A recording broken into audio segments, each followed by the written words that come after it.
i gang med vores nye YouTube-kanal. Ja, det skal vi. Ja. Og vi har glædet os. Ja. Og konceptet er jo lidt, at vi sådan prøver at lave en samtale her. Ja. Og få snakket lidt og prøve at se, om vi kan sådan få vores samtaleforum ud på Facebook, skulle jeg til at sige, på YouTube. Ja, lige præcis. Så de snakker, vi har, som vi sidder med internt, det vil vi gerne dele med jer derude. Ja. Og til at starte med, vil vi jo lige fortælle, hvem vi er. Ja. Vi er CEFIBO, Center for Intelligente Børn, og jeg hedder Julie.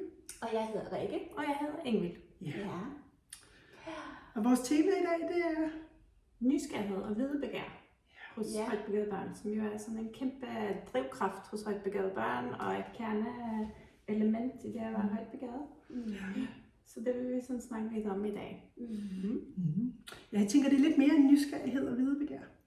Også den der meget, meget høje intensitet i det. Altså, det er jo ikke kun at sådan synes, at det er noget interessant, men det er jo også, at det bliver drevet med en meget, meget høj intensitet. Og nogle gange lidt med en blind vinkel for, om andre også synes, det er interessant, eller om de kan følge tankegangen, eller hvornår man skal komme med sin mening og så videre, eller sine tanker omkring noget. Så der er sådan en indre drivkraft i den der nysgerrighed og det der videbegær, som kan være lidt ustoppelig, er vel et godt ord for det.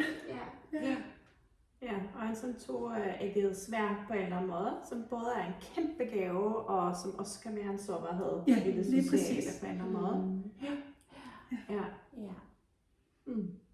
Og det er vel også der begrebet overexcitability kommer ind, tænker jeg. Ja, det tænker jeg også. Intensitet i forhold til, i dag vil det jo så være videbegær og nysgerrighed, vi skal snakke om, som vil være den kognitive, intellektuelle overexcitability og ikke de andre former, som det vil være, vi kommer ind på dem på et andet tidspunkt, ikke? Jo, præcis. Ja.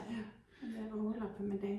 Men det er vel det der med, når man har et højbegavet barn, den der intensitet i at udfolde og fordybe og være kreativ, og som på en side er jo det, der nærer dem. Så jeg tænker altid, den del også af højbegavede børn, som den fakkel, de har selv inde i maven, som er dem, der som driver dem, og dem, der får livsglisten frem. Sådan ser jeg det ofte, ikke? Og når forældre så kommer til klinikken, er der jo ofte det, der mangler. Og den der fakkel, den begynder at slukke lidt mere, og så synes jeg altid, der kan være sådan lidt, at de begynder at miste deres barn. Så på en måde, så er viden og nysgerrigheden, det er jo for mig at se kæmpe drivkraft i at være højbegavet. Ja, altså jeg synes med forældrene kan det være lidt begge dele, for det kan både være en fakkel, der er ved at blive slukket, jo særligt i skolen, eller noget, men den kan også være en fakkel, der er blevet fortændt. Altså hvor at man som forældre kan komme til at åbne verden alt for meget, svare på alt for mange spørgsmål, komme for meget ud i nogle emner, som hjernen slet ikke er, eller det følelsesmæssige liv slet ikke er parat til, hvor det kognitivt er, det vil jeg rigtig gerne have, men følelsesmæssigt, så er det altså lidt en stor mundfuld at høre om nogle af de store ting, der sker i verden. Og der er det jo også afhængigt af, hvilket barn det er. Det er jo meget forskelligt fra barn til barn. Men det hører vi jo tit fra forældrene, der med, hvad skal man svare på det, og når de spørger, hvad i meget tidlig alder, fordi der er eksistentielle spørgsmål. Så når en 3-årig spørger, jamen, hvad sker der, når vi dør, og hvad med krig og sådan noget, hvis der er krig det sted, kan der så være krig i Danmark, og der er jo nogle kæmpe spørgsmål, man sidder der som forældre skal prøve at give en eller anden respons på. Og der kender vi jo det her asynkrone udvikling, at man ved jo, at barnet kun er følelsesmæssigt, der det er aldersmæssigt, og måske også nogle gange lidt mere umodent, kan det jo sagtens være. Og intellektuelt, så kan det fange alle de her sammenhænge, at når hvis der er krig der, så hvad med det, og hvad med det, og alle skal dø en dag, og altså det kan virkelig være nogle store, sådan, som de heller ikke slipper jo. Altså før de får et svar, der virkelig... Men problemet er, at der er jo ikke en stopklods. I hvert fald ikke, som jeg ser det. Altså et spørgsmål vil altid generere et spørgsmål mere. Så som forældre, så prøver jeg i hvert fald altid på, og sådan at pege, hvordan kan vi pakke dem lidt ind, hvordan kan vi gøre verden lidt mindre, fordi de har den her iver efter at åbne op. I hvert fald, når man er et mindre barn, hvor man følelsesmæssigt ikke kan sådan rumme og håndtere og bearbejde de her store temaer. Og så er der måske noget, altså hvis man er en ængstelig type, så skal man jo gøre det mere, end hvis man er mere sådan robust og ikke er så ængstelig. Og det ved, så der er jo alle mulige nuancer ind i den, hvor meget man skal gå med, og hvor meget man skal holde tilbage som forældre, tænker jeg. Ikke? Men et kontinuerligt tema, vil jeg sige, i min rådgivning, når jeg sidder og arbejder med højbegavede børn. Ja, og jeg kan godt forstå, at forældrene bliver fanget i det, fordi det er også meget det, som børnene inviterer til. Ja. Og kognitivt er det også stimulerende for forældrene. Mange af de samtaler kunne jeg forestille mig, så man ryger hurtigt i et ligeværdigt, sådan en eller anden form for kommunikationsmønster, hvor man udfolder sammen. Ja. Og det kan jo stå i stor kontrast til det, der nogle gange sker ude i skolerne. Altså hvor man så slet ikke oplever at blive stimuleret på samme måde, hvor nysgerrigheden ikke bliver fodret tilstrækkeligt, hvor den der fakkel så kan blive lidt slukket ned. Heldigvis kommer der mere fokus på undervisningsdifferentiering og lignende, men nogle gange kræver det noget at våge at gå derhen, hvor de højt begavede børn egentlig altså bliver fodret. Og lade dem gå ud i den fordybelse, det også kræver at have tiden til det.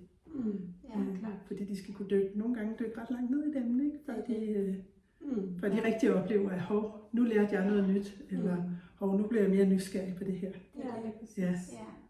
Og min erfaring er, at de højtbegavede ikke kun sådan har brug for noget mere komplekst, men at det også har brug for noget mere at udfolde sig og fordybe sig, som du siger, men også få lov at være kreativ og sådan noget, og faktisk skabe noget nyt. Og der er også det, der ligger i nysgerrigheden, det er jo, når jeg får svar på det, så melder der så næste spørgsmål, når jeg har løst det her, så kommer næste. Så den der blomst, der folder sig ud. Så de der fordybelsesopgaver, der er så store, og selvfølgelig at man kan strukturere dem og afgrænse dem, men alligevel virkelig, at barnet har ligesom, der er mange lag og mange nuancer, og man kan fremstille opgaven på forskellige måder, og de får lov til at udfolde sin kreativitet, og ligesom at der er plads til den der nysgerrighed. Det er bare sådan... Da jeg vidste, vi skulle have den her snak i dag, så stødte jeg sådan helt tilfældigt på et begreb, som hedder bore-out. Vi har ikke snakket om det sammen, men det ligger sådan lidt. Det er fordi, vi altid snakker om, at højbegavede børn bliver understimuleret og så videre. Det er jo sådan det gængse tema, ikke også? Men så bore-out, det er faktisk, det står lidt i kontrast til burnout. Men det er grundlæggende det samme. Det er en stresstilstand, som barnet kommer i, fordi de bliver understimuleret. Så det er fra en kronisk kedsomhed. Det er bare fordi, nogle gange så mangler der så mange nuancer, når vi snakker om kedsomhed. Det er sådan et fattigt udtryk, når vi snakker højt begavede børn, synes jeg. Og det lyder bare som et luksusproblem. Det gør det nemlig. Man keder sig. Det må man jo gerne. Og det er jo sundt at kede sig. Lige præcis. Og det er det jo også. Det er bare ikke sundt at kede sig i 8 timer hver eneste dag. Nej. Og der tænker jeg, at den der bore-out-begreb, eller det er også en bore-out-syndrom, som også kan være på voksne bare i, jeg troede, at der var, at man kunne få sådan en screening i forhold til på voksenområdet, hvor jeg prøvede at score mig selv i forhold til mit tidligere arbejde. Så tænkte jeg, okay, der var jeg også i den røde ende, ikke? Men det er da sådan lidt interessant at se sådan en kronisk form for kedsomhed, som der begynder at tære så meget. Men der er også en forskel på den der kedsomhed, hvor man en søndag formiddag siger til sine forældre, jeg keder mig. Og hvor man så kan gå rundt og i sine egne cirkler, og hjernen kan få lov til at køre i sine egne cirkler til at sidde i en skoleklasse og skulle lave flere gentagelser af de der brøker, som man har øvet sig på 1, 2, 3, 4, 5 gange og har fundet ud af, men du skal bare sidde og lave det her. Du kan ikke selv få lov til at lade tankerne løbe. Eller noget. Så det er jo det, der også ligger i bore-out. Det er det der med at være i gang med noget, som du skal have gjort. Men det er så tungt at komme igennem. Ikke? Så jeg tænker også, det er rigtig, rigtig meget det. Det er præcis, for du er fanget i det. Når du sidder der og har fået en opgave, der du skal lave den, så er det jo... Du er fanget i det. Så... Okay, men så har jeg et nyt et.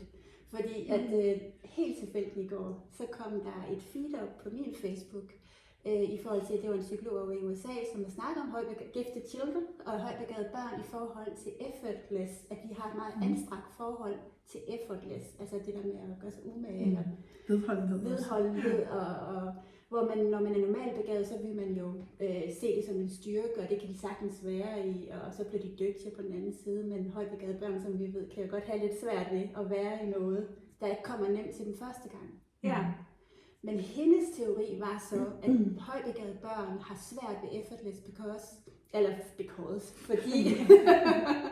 fordi at det blev følelsesmæssigt sårbart for dem, fordi de har jo en fortælling om sig selv som nogle stærke kræfter, som der kan finde ud af tingene første gang, så der er sådan meget identitet og bundet på det begreb, som jeg til dels er enig i, Og så er jeg også uenig. Der ligger så mange andre ting i det, tænker jeg, hvorfor de har svært ved at være i det, ikke? Jo, der er en kompleksitet i det, men det er et element i det. Det er et element i det, ikke? Ja. Og der synes jeg, der er mange forskellige typer af den der perfektionisme, man kan snakke om hos højt begavet.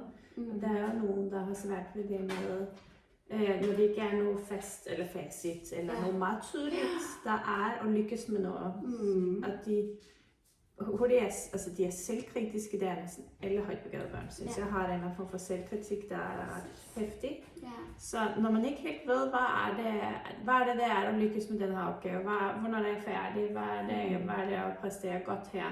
Hvis det kan være et definitionsspørgsmål og til tolkning, så kan jo den sættes i gang helt vildt meget, og så bliver det aldrig godt nok, eller så går de sådan lidt i panik, hvis det er. Og hvor de ikke får de her kræfter sat i spil, eller sin kreativitet. Man kan jo ikke være kreativ, hvis man er for ængstelig. Nej. Så lukker jo præfrontalkortex ned. Og det gælder jo for højt begavet også. Ja. Okay. Ja. Jeg tænker, der er et element mere. Det er det her, når vi snakker om det der med bore-out, og hvordan man skal lave opgaver til børnene. Så tænker jeg på de der børn, som er ved at være unge. Der er jo den der udfordring med, at de vil jo heller ikke skille sig ud. Så det kræver også en kultur, altså hvor man faktisk gør noget forskelligt for forskellige børn, tænker jeg, når man sidder i skolerne. Fordi når vi når op i mellemtrin og udskoling, så kan det faktisk være svært at sætte lige dem til noget, og de andre til noget andet. Altså den der følelse af at føle sig for forskellige fra de andre, det kan de jo meget vel finde på at prøve at viske lidt ud. Det vi kalder asynkronitet, ikke? Altså man er ude af synk med de jævnaldrende, men det vil de jo typisk gerne viske ud. Og helt naturligt, vi vil jo gerne ligne hinanden og være ligesom alle andre. Så den der med at få skabt kultur, hvor man gør noget andet for flere, er jo ret vigtigt i det her også. Altså så man ikke tænker, det er fordi det ved de ikke. Hvorfor ved de det ikke? Det er et ret vigtigt spørgsmål at stille. Ja. Det er rigtigt. Ja. Det der med, at når man får andre opgaver, eller får en fordybelsesopgave, eller man har mulighed for at være mere kreativ, og det gøres på en måde, at det ikke bliver endnu mere spotlight på det her barn, at det er noget helt andet, eller det er jo i forvejen meget bevidst om, at det er noget anderledes. Og så mange af de her børn oplever jeg meget tidligt ude med at faktisk sige højt også til sine forældre, at de føler sig anderledes. Det er noget, der spørger næsten alle børn også om, når de kommer ind, og alle der om de føler sig anderledes. For det kan børn meget tit svare på. Og hvis mange siger det. Jeg føler mig anderledes. Og så kan de sætte nogle ord på det. Det behøver ikke være pinefuldt som sådan, men der er jo ikke noget, de ønsker. Altså, det er ikke sådan et mål i sig selv at være anderledes på nogen måde, men vi kan bare mærke det. Men det er et element i det der med at holde faklen levende. Altså den skal justeres det rigtige sted hen. Den skal ikke være i fuld blus, men den skal absolut heller ikke være lige ved at slukkes. Nej. Det er det. Så bliver det sådan depressive tendenser. Præcis.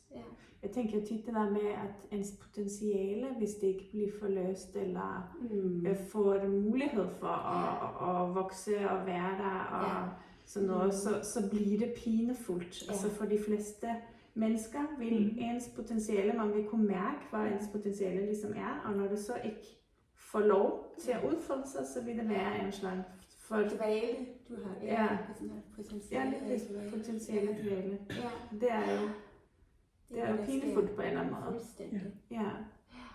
Så, men der er en anden ting i det, når vi taler om det her med nysgerrighed og videbegær og ville stimulere, så der er jo børn, der sådan helt har et meget højt energiniveau tit, og også kan spørge forældrene sådan, jamen hvad skal jeg lave, hvad skal vi nu gøre, og det ved, og mange forældre oplever at have et sådan pres på at skulle underholde og stimulere, og komme sådan mange til os, sådan, hvordan stimulerer jeg mit barn mere? Og der tænker jeg også som forældre en søndag formiddag, at det råd giver tit om, at det skal de ikke. Altså de skal jo finde saksen og limen, og de skal have, du ved, hvordan kan jeg komme med alle redskaberne til, at du kan bygge det her projekt, du gerne vil, eller, men det der med helt den underholde et barn, som er højt begavet eller ikke højt begavet, altså det tænker jeg, at der er lidt en fælde, fordi det kan hurtigt blive meget sådan krævende.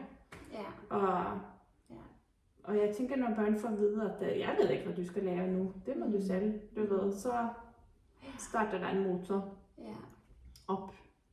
Ja. Og så samtidig så er der også en kæmpe omsorg for forældre i, og gerne vil stimulere deres barn, fordi de er i en kontekst i skolen, hvor de ikke bliver stimuleret. Ja. Så det er jo det der sådan ind og ud i forhold til, at når de har kreativiteten og er i trivsel, og sådan go, lad dem selv finde ud af det, så er der jo også noget med at prøve at kompensere for et miljø inde i skolen, som ikke eksisterer, ikke er tilstrækkeligt, og hvordan kan vi prøve at følge lidt på i hvert fald. Jeg tror, det er det, der også de står i, forældre der, ikke? Ja. Ligesom når vi sådan prøver at anbefale, jamen, gå til en fritidsinteresse, som der kan intellektuelt stimulere dig, eller find nogle andre venskaber, der kan intellektuelt stimulere dig. Ja. Så vil man som forælder også gøre det. Ja. Men det er der vel heller ikke noget galt i, at man finder nogle øer, hvor man virkelig sørger for at stimulere, og så nogle andre gangskaber. Jeg tror, det er den bevægelse. Ja, lige præcis. Ja. Og der er nok det, som jeg er meget sådan optaget af, at man ikke kronisk kommer i en relation, hvor man skal være den, der aktiverer ens barn. Fordi så ligger den ligesom hos en, og barnet vil også kigge på en, hver gang man keder sig. Mor, hvad skal jeg lave? Og hvis man så tager den hver gang, så er det det, der genskabes i relationen. Men vi vil jo have børn til at selv regulere os. Vi vil gerne have, at de selv kommer i gang og selv finder deres muskler og motor. Så det er jo også det, hvis forældrene tager over, så bliver det sådan noget sammenhængighedsforhold der. Men der kan være nogle trin på vejen, ikke? Altså det der med netop at foreslå nogle ting i en bred vifte, eller sørge for materialerne, der er til at sige, så kunne du lave nogle projekter inden for den og den genre. Eller sådan. Altså at man bygger nogle stillaser, som kan hjælpe til at få den indre motor i gang. Ja.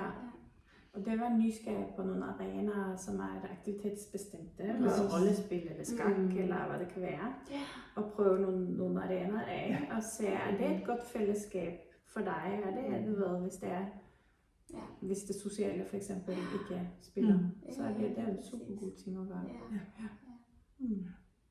Nå, men skal vi ikke prøve at lukke den her snak nu? Jo, det tænker jeg også. Så det bliver for langt. Ja. Vi er jo sådan nogle, der kan snakke lidt for langt. Det kan vi i hvert fald. Tak for det. Tak for det. Vi ses. Hej. Hej.